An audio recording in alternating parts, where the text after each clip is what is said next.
Definition of mass wasting. This is the downward movement of rock material on a slope under the influence of gravity. The movement may be slow or rapid. When the movement occurs after the weathered materials have been lubricated by rainwater or water from melting snow, it is referred to as mass movement. Factors influencing mass wasting. There are various factors that influence mass wasting. These are angle of slope, nature of the material, climate, vegetation, human activities, and tectonic movements. We shall now discuss each of the factors mentioned. Angle of slope. This movement is basically gravitational. It determines the speed and nature of the movement. Therefore, the steeper the slope, the faster the rate of movement. This is because gravity becomes more effective with increasing steepness. Nature of the material. If the layer of the weathered rock is very deep or thinly bedded, it will result in rapid mass wasting. Very fine particles move very slowly because they are light, while larger debris move faster. Climate. Areas that receive very high amounts of rainfall may experience a lot of mass wasting as opposed to regions that hardly receive any rainfall. Regions that experience intense temperatures, such as high temperatures during the day and low at night, may experience a lot of mass wasting. This is because the soil particles expand during the day and contract at night. They become loose and move downslope. Vegetation. Plants help to hold rock materials together, thus reducing their movement on the surface. Bare surfaces are likely to experience more mass wasting because there is no vegetation to bind the material together. Human activities. Human activities like quarrying and mining interfere with the stability of the surface layer. Explosives used in quarrying greatly shake the ground and may initiate the downward movement of the materials. Types of mass wasting. There are two categories of mass wasting: slow mass wasting and rapid mass wasting. Slow mass wasting. This is the slow but steady movement of soil or loose rock debris downslope. There are four processes of slow mass wasting: soil creep, talus creep, rock creep, and solifluction. Let us now look at the mentioned processes of mass wasting.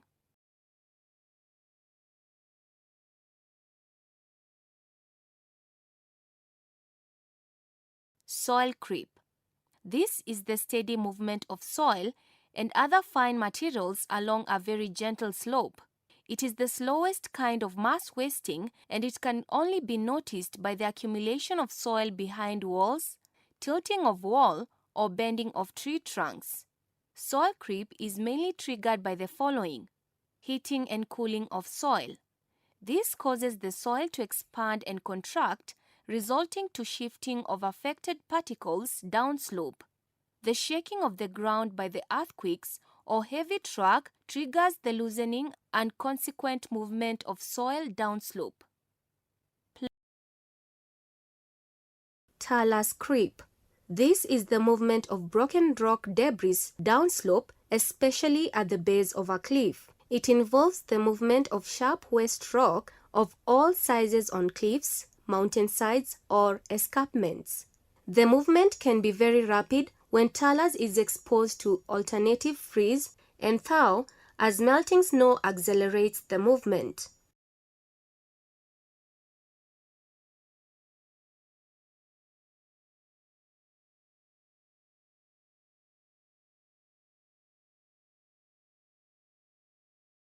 Rock creep. Individual rocks may move down the slope at a very low speed. This usually happens if such rocks are lying on clay. In the presence of moisture, the rocks may slowly creep down. Solifluction. This is a slow and continuous movement of saturated soil, gravel, and weathered rock down a moderate slope. Solifluction occurs on mountain slopes and in areas that experience cold climates. Rapid mass wasting. Rapid mass wasting occurs when the process is sudden and fast. The following are some of the common forms of rapid mass wasting: earth flows, mud flows, avalanches, and landslides. Earth flows. This occurs when the materials on the earth get saturated with water, causing them to flow downhill under the influence of gravity. They move down as a plastic mass, forming bulging lobes or tanks. It is common in terraces and hillsides. When it occurs, it leaves behind a shallow scar at the original position. Mud flows. This mass movement occurs on moderate to steep slopes, especially where soil is bare or is covered by scanty vegetation. The material becomes saturated and flows as semi-liquid mud with boulders and gravel embedded in the mud. Mud flows are common in arid and semi-arid areas. Avalanche. This involves movement of rock and ice down mountain slopes or valley slopes under the influence of gravity. Avalanches are common in humid high-altitude regions.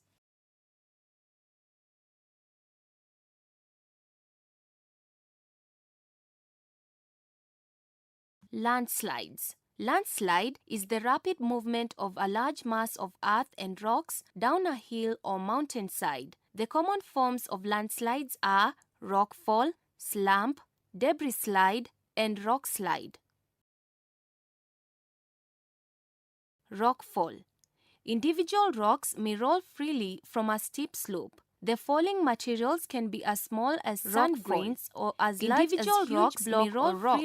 This is common on the falling materials can be as small as sand grains or as large as huge block or rock. Individual rocks may roll freely on from a steep slope, and the falling materials can be as small as sand grains or as large as huge block or rock.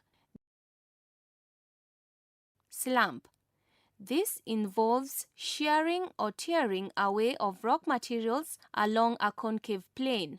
It is common on very steep slopes like cliffs, scarp slopes, and steep hillsides. This usually occurs where massive sedimentary of rock materials along a concave plane or shale. It is common on very steep slopes like cliffs, scarp slopes, and steep hillsides.